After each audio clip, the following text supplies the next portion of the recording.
Drake just dropped his album a couple weeks ago. He came out with some good numbers, but you get a lot of. What was his numbers? 468, Oh, which I think is great, It's amazing. and especially in this market. Yes. You got some people who are calling him a flop or whatever, Wow. which is ridiculous. Because if you thought he was going to do $1 million, you're crazy. Yeah. As a young guy coming up in this game, how do you handle the pressure from people who are resistant to change? You gotta look at it like your parents. You know, remember when you were younger, and your parents, when you used to listen to music, your parents would be like, "Cut that music off, cut that thing out." They didn't want you to listen to that music, and they did the same thing with their parents. They didn't want their children listening to that music. So it was all about change. They have to get used to it. I know my mom did that with me, but now she loves my music. So it's like you just gotta keep working. You know, as long as you keep working, I think the change will be evident in the progress. I don't think it's something that you can tell somebody face to face. I think it's something that you just have to work and do it, you know. As a competitor in this marketplace, when does it become time to draw that line in the sand and say it's time to put you out? If you are old and you are in my way, then I have to put you out to the pasture. And it's not that you can't graze, but you can't graze here. At what point do the younger generation put the stranglehold? You can't keep coming out with 40-year-old rappers can't keep coming out with albums and being in the forefront. At what point do you guys maybe marshal your forces and say this is how it's going to be? I don't particularly think that we should kick the 40-year-olds out, because not kick them out, but usher them to the point them, where. right. I mean, I feel like every artist that is over a specific age should take somebody under the wing and kind of show them the ropes. You know, like what Jay-Z's doing with J. Cole. You know, I think that's an amazing situation. You know, I mean, I feel like a lot of these older artists, they still want that spotlight that they had. You know, and you know, it's nothing wrong with that. You know, I think that's something that everybody goes through. But you got to remember, even Michael Jordan, like he came back for the second time, and it was like, okay, bro, like you've had your place in history, you had your time, but you know, you're not playing at that same skill level.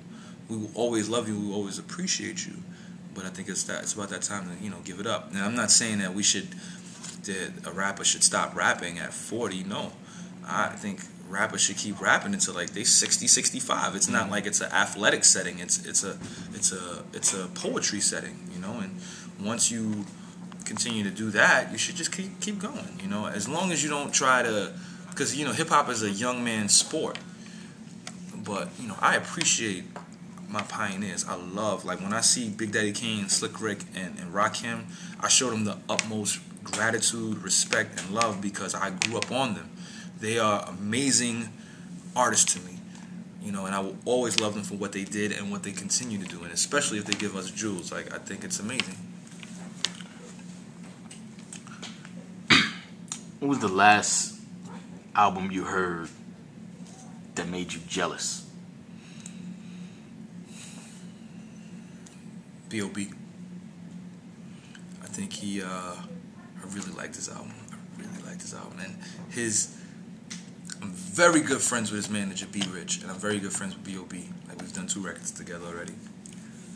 And musically, he's just there, and it's just like, wow.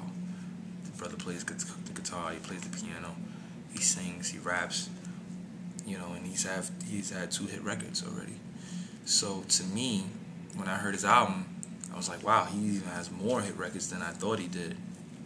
And I heard his album before it came out, and I was like, wow, I got to work harder, you know. And I'm pleased with it, you know. That was the last album I heard that I was jealous of. Now, when we talk about being creative and executing that vision of an album, how intense are you in the album creation process? Do you have one producer and you craft a home sound? Are you farming your album out to different producers? How is this album being constructed? My album is like 75% produced by Precise, which is like my brother. He's literally like my brother from another mother. And we've created our own sound. There's like 3 other producers on there that we might use. But I really wanted my own sound. I wanted something that somebody couldn't emulate.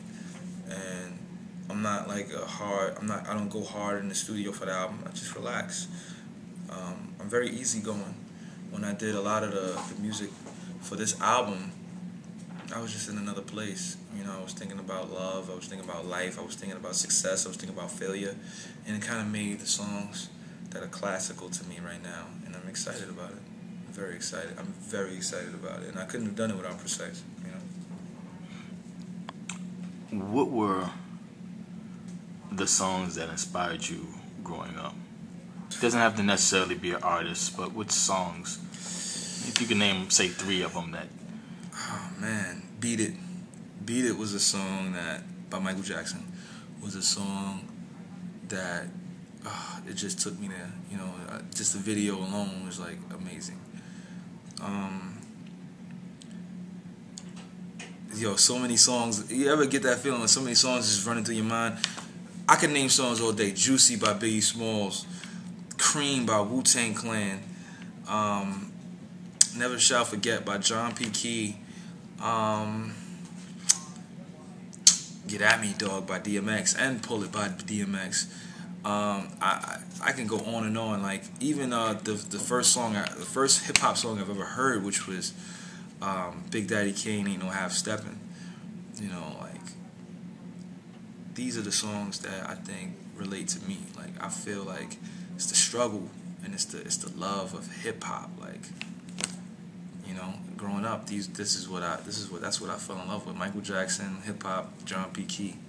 So I had the pop, I had the gospel, and I had the hip hop. Lightning round, you ready? Yeah. Kane or Rakim? Kane.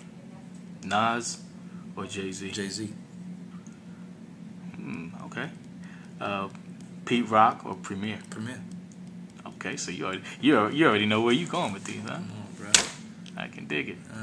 What's up? What else you got? No, I'll leave. Nah, come on, man. I thought we was gonna have a game, man. I'll leave it at those. Come on. Unless you want to give me a few, but I got a lot here, and I don't want my listeners to lose the essence of this interview. Okay. So if there's one thing that you would like to leave people with after they listen to a Mickey Factz album, what would it be? If you believe it and you dream it, you can achieve it. The Achievement. That's the name of the album, The Achievement. I want people to achieve their dreams. I want people to follow their heart. If you don't follow your heart, if you can't be a leader, follow your heart.